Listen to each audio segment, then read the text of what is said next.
મારું નામ મનજીભાઈ સોલંકી, રાષ્ટ્રીય પંચાયત એકતા મંચ રાષ્ટ્રીય અધ્યક્ષ, ગઢડા વિધાનસભાના પૂર્વ ઉમેદવાર, રાષ્ટ્રવાદી કોંગ્રેસ પાર્ટી. શું બનાવ બન્યો?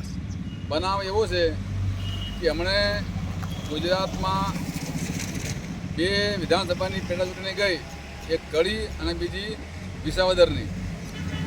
હવે એ કડીના ઉમેદવારની જમાનત પણ જપ્ત થઈ ગઈ અને વિસાવદરમાં જંગી મતથી જીતવામાં આવ્યા. હવે અમારા બોટાદના 2022માં ચૂંટાયેલા આમ આદમી પાર્ટીના ધારાસભ્ય ઉમેશભાઈ મકવાણા પોતાના સહ બચાવ માટે જે નિવેદનો આપે છે 4 દિવાળીમાં રહી, હકીકતમાં એવું નથી. એમને 2012માં બોટાદની અંદર એસસી એસટી ઓબીસી અને માઇનોરિટી સમાજના જ્યારે મહાસંમેલન બોલાવ્યું હતું ત્યારે એમની હાજરી નહોતી.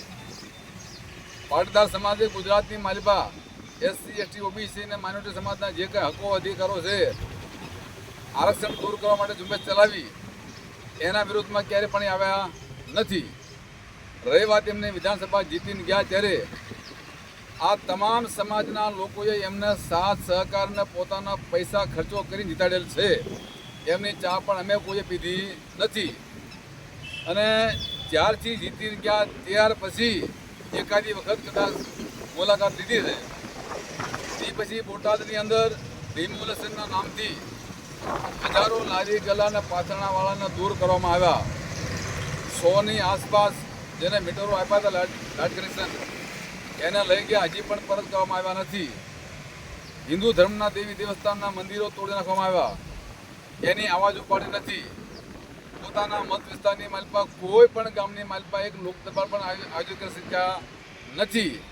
હવે એમને જે વાત કરતા હોય જાતિવાદની, જાતિવાદ તો અમને દેખાય છે, પણ ઉમેશભાઈ વિધાનસભા ચૂંટણી પેટા ચૂંટણી આવી અને એ સમયે ત્યાં જ્યારે જગદીશભાઈ ચાવડા કડીમાં હાર્યા પછી તમને જાતિવાદ દેખાય છે, તો એની પહેલાં તમને કેમ ન દેખાણો કે ભાઈ આખા ગુજરાતની માલિપા વિધાનસભામાં તમે જુઓ, જ્યાં જુઓ ત્યાં માત્ર ને માત્ર અમુક ચોક્કસ સમાજના માણસો હોય. દરેક પાર્ટી, હું તમારી આમ આદમી પાર્ટી વાત કરતો, ભાઈ દરેક પાર્ટીની માલિપા ચોક્કસ સમાજના વ્યક્તિઓ હોય એને જ મહત્ત્વ દેવામાં આવે છે. તો આ ગુજરાત કોઈની જાગીર નથી. કામ કરો અને મોટા થાવ. તમે આમ આદમી પાર્ટીમાં આવ્યા પહેલાં બીજેપીના માણસ હતા, તટસ્થ કાર્ય કરતા, અને એક સાંસદના તમે પીએ પણ રહી ચૂક્યા છો. હાલમાં તમે જીત્યા પછી તમે બીજેપીમાં સંકલનમાં હો એવું તમામ લોકોને ખબર છે, લોક ચર્ચાએ. અને તમારા ફોટા પણ પૂર્વે ગુજરાતના ભાજપના પ્રદેશ પ્રમુખની હારે તમારા ફોટા પણ વાયરલ થયેલા છે.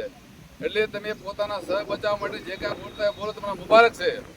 પણ જમીની લેવલે તમે પછાત લોકોની વાતને ક્યારેય વાંચા આપી નથી. એટલે ગુજરાતની જનતાને આવા લોકોની વાત માત્ર વિશ્વાસ કરવો નહીં. જય ભીમ, જય ભારત, જય સંવિધાન.